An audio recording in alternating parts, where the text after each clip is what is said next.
Hello everyone, my name is Pranav Das and I am a legal intern in Lexis and Company. So now today I am going to discuss the landmark judgments, and the name of the case is Rameshwari Prasad and ORS versus Union of India and others.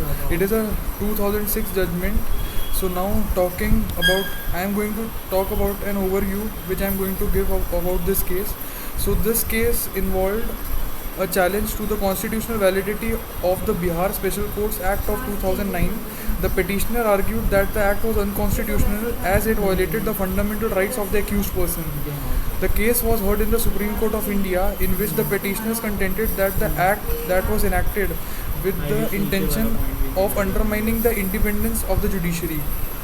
So in this case, the act aimed to fast track certain pending criminal cases in Bihar. In this, the Supreme Court examined the provisions of the Act and their compatibility with the Constitution of India. So in this case, the court held that the Act did not infringe upon the fundamental rights of the accused person and was a valid legislative measure.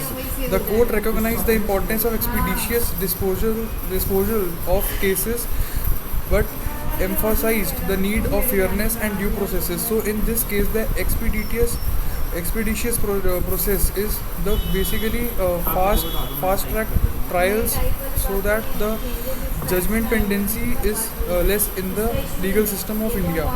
So in this, the court held that the constitutional validity of the Bihar Special Courts 2009, the case established the balance between the speedy trials and safeguarding the rights of the accused in the Indian judicial systems.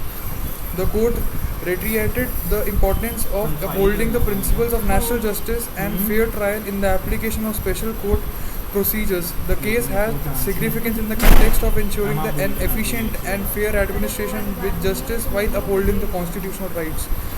Thank you so much.